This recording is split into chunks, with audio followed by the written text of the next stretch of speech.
Halo Sobat Football Lovers, kembali lagi di channel Bal News 2. Nah, kali ini di channel ini kami membahas berita seputar olahraga sepak bola. Dari mulai berita timnas Indonesia, informasi Liga Indonesia, informasi Liga seputar internasional. Bagi kalian yang belum subscribe channel ini, bisa langsung di subscribe dan nyalakan loncengnya agar kalian tidak ketinggalan video terbaru dari kami. Baiklah, langsung saja kita masuk ke video pembahasannya. Verdong jadi agen dadakan pemain keturunan. Titik lemah timnas Indonesia yang wajib dibenahi. Tinggalkan level ASEAN. Terbukti timnas Circle Asia. Simak informasi selengkapnya sebagai berikut.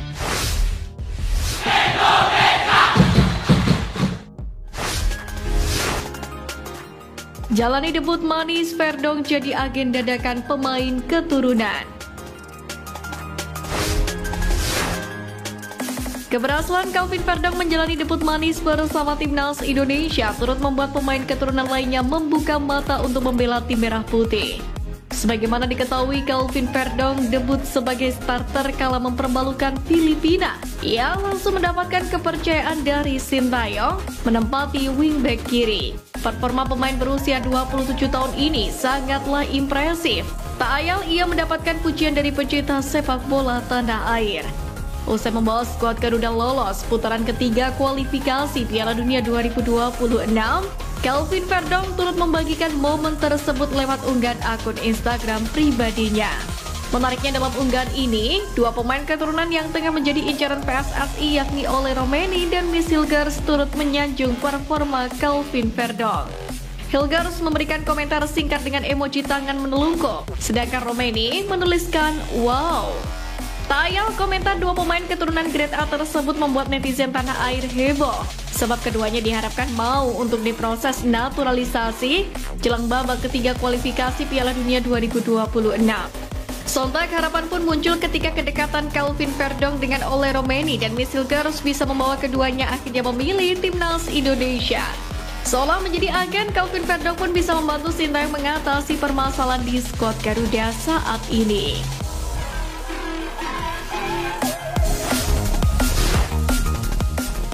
Titik lemah timnas Indonesia yang wajib dibenahi. Pertama, bek kanan. Sisi kanan pertahanan timnas Indonesia kurang kuat dibandingkan sisi kiri yang dipenuhi opsi pemain berkualitas. Terbukti terdapat nama-nama seperti Nathan Chuaon, Pratama Arhan, Said Patinama, hingga Calvin Verdong memberikan pilihan yang melimpah sebagai starter. Pengalaman dan keberadaan pemain bintang membuat lini pertahanan sisi kiri timnas Indonesia kokoh dan sulit untuk ditembus lawan. Namun di sisi kanan, Sintayong harus berpikir keras untuk mencari kombinasi yang pas. Tercatat hanya Asnawi Makwalam dan Sandi Walsh yang konsisten bersaing di pos tersebut. Sementara Yaakob Sayuri lebih layak dipasangkan sebagai winger lantaran memiliki kecepatan dan menyerang yang lebih bagus. Kedua, ujung tombak. Meskipun sudah memiliki barisan penyerang seperti Rafael Struijk, Dimas Drajat, dan Ragnar Oratmangun, timnas Indonesia masih kesulitan dalam menyelesaikan peluang di lapangan. Pada pertandingan melawan Irak dan Filipina sendiri, striker-striker tersebut gagal memanfaatkan peluang yang ada. Bahkan, Marcelino sempat didapuk sebagai penyerang tengah namun masih nihil. Sintayong sendiri merasa kecewa dan berjanji akan melakukan evaluasi. 3. Posisi kiper. Martin Paes masih menunggu kepastian dari PSSI terkait kemungkinan merapat ke timnas Indonesia, tergantung dari hasil sidang pengadilan arbitrase olahraga atau CAS terkait gugatan PSSI terhadap FIFA perihal syarat perubahan asosiasi. Sambil menunggu Paes, PSSI kini dihadapkan pada situasi kiper yang kualitasnya belakangan diragukan. Meskipun Sintayong memiliki Nadeo Argawinata, Adi Satrio sebagai kiper cadangan, namun kedalaman pos penjaga gawang timnas Indonesia dinilai masih kurang.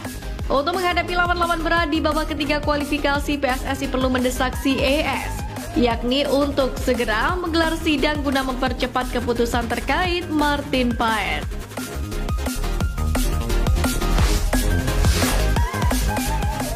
tinggalkan level ASEAN, terbukti Timnas Circle ASEAN.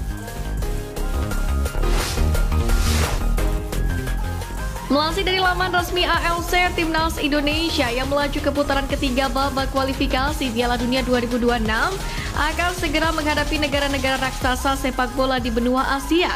Nama-nama besar sekelas Jepang, Korea Selatan, Irak, Iran, Arab Saudi, Australia, dan negara-negara lainnya yang kerap mewarnai gelaran turnamen di level benua siap menghadang laju skuad Garuda yang tercatat baru kali pertama menampakkan jejaknya di level ini.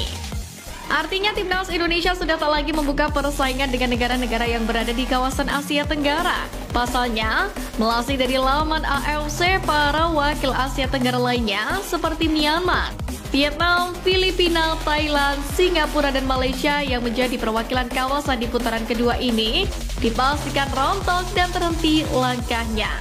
Bahkan ironisnya negara-negara Asia Tenggara seperti Myanmar dan Singapura serta Filipina harus berstatus sebagai tim juru kunci karena kalah bersaing dengan lawan-lawan yang satu grup dengan mereka. Di lain sisi, melajunya Timnas Indonesia ke putaran ketiga babak kualifikasi Piala Dunia 2026 ini juga seolah menandakan keberadaan dan posisi Indonesia saat ini sudah mulai merambah ke level benua. Jika dulu para penggemar skuad Garuda sudah harus menantikan dan berdebar-debar jantungnya saat berhadapan dengan tim sekelas Thailand, Malaysia, Vietnam maupun Singapura, untuk saat ini levelnya sudah berganti. Bagaimana tidak, para pendukung Timnas Indonesia kini sudah berada di level berdebar-debar saat pasukan Garuda berhadapan dengan tim sekelas Jepang, Korea Selatan, Irak, Iran, dan tim-tim lain yang sering mewakili benua Asia di pentas Piala Dunia.